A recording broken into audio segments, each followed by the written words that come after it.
Buenos días. Vamos a tomar hoy el Evangelio de San Marcos en el capítulo 3, versos del 13 al 19.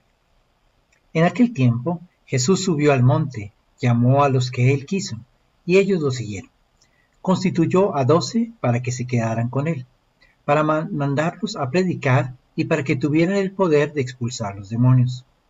Constituyó entonces a los 12, a Simón, al cual le impuso el nombre de Pedro, después a Santiago y a Juan, hijos de Zebedeo, a quienes les dio el nombre de Boanerges, que es decir, hijos del trueno, a Andrés, Felipe, Bartolomé, Mateo, Tomás, Santiago el de Alfeo, Tadeo, Simón el cananeo, y a Judas Iscariote, que después lo traicionó.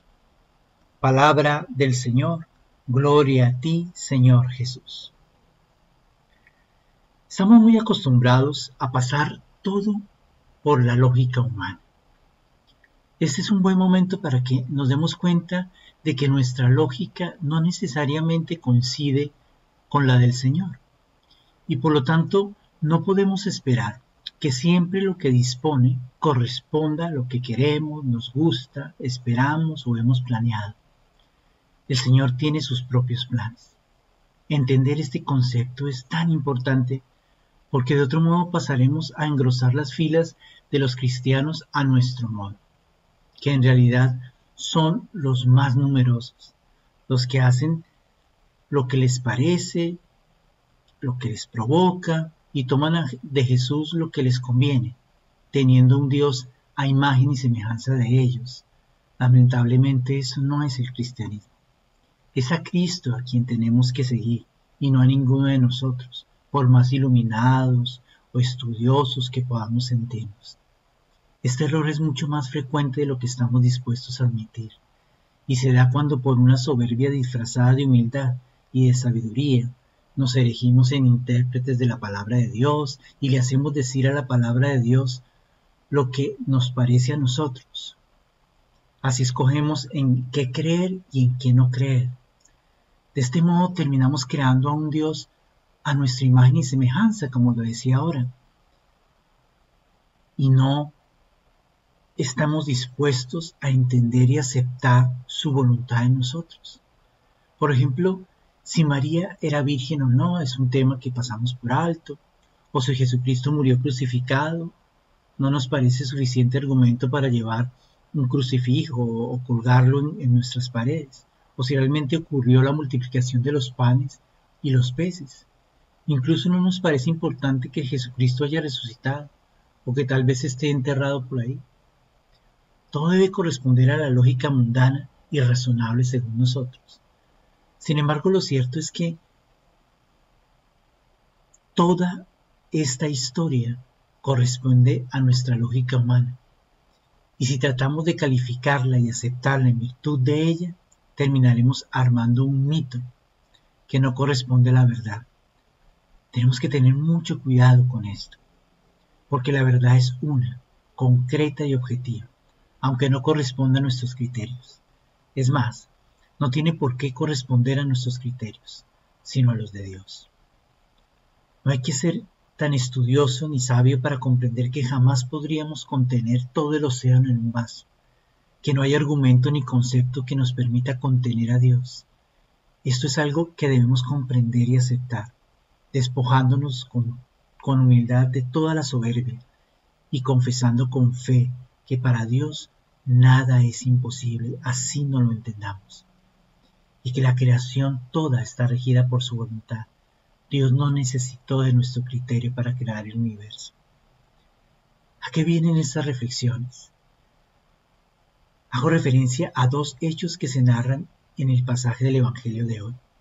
El primero es que Jesús llamó a los que él quiso. No tratemos de ver las cualidades o consideraciones que llevaron a Jesús a tomar estas decisiones, porque no nos corresponden. Aprendamos a aceptar su voluntad.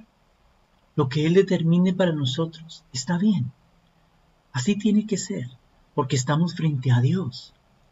¿O será que alguno de nosotros está en la capacidad de decir que Dios se equivocó y de objetar sus decisiones? Tenemos que hacer su voluntad. Pero ¿cuánto nos cuesta? Primero, reconocerla. y luego aceptarla, asumirla en nosotros.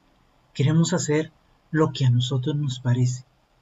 Queremos tenerlo todo bajo nuestro control, bajo nuestra lógica y criterios. Nos falta confianza, nos falta fe en Dios. Y lo segundo es que obviamente Jesucristo tiene un plan. ¿Por qué llama a 12 y no a 20 o a 35? ¿Y para qué los llama? ¿Dónde los manda? Dios tiene un plan de salvación para todos. Salvarnos es su voluntad. Pero Él no nos creó sin nosotros y no nos va a salvar sin nosotros. Es preciso que nosotros tomemos la decisión de seguir su plan libremente. Para eso tenemos que renunciar a nuestra soberbia, a pretender que las cosas deben hacerse según nuestra lógica. No seamos necios. Todo tiene un sentido que no depende de nosotros, ni está en nosotros el interpretarlo. No tenemos por qué supeditarlo todo a nuestra lógica, porque terminamos alejándonos de lo que Dios quiere. A nosotros nos toca oír a Dios y obedecer en fe. Pidámosle al Señor la gracia de tener oídos de discípulos. Aquellos discípulos no lo cuestionaron, no le preguntaron por qué a mí y no al otro. Señor, ¿por qué me mandas a aquella región y no a la que yo quiero? Es que me gusta más predicar en aquel sitio. No. Ellos tenían profunda confianza de que lo que Jesús decidiera era lo mejor. Nos falta eso. Pidámosle al Señor que confiemos más en Él, que confiemos en su misericordia y en el plan que tiene para cada uno de nosotros. Y no perdamos el tiempo tratando de ir en contravía de la voluntad de Dios en nosotros, porque nos perderemos lo mejor de nosotros y quizás la oportunidad de ser felices. Señor Jesús, hoy nos llama como llamaste a tus discípulos, a tu voluntad, y queremos seguirla. Queremos saber escuchar tu voz en medio de todas las realidades que vivimos, en medio de todas las situaciones que vivimos, escuchar tu voz y asumir tu voluntad con tranquilidad, con serenidad.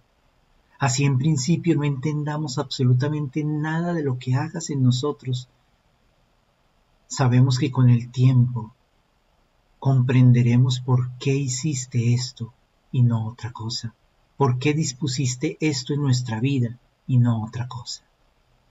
El tiempo nos lo explicará. Hoy nos corresponde, Señor, decirte: aquí estamos para hacer tu voluntad. Aquí estamos, Señor, con el corazón abierto a obedecer tus preceptos.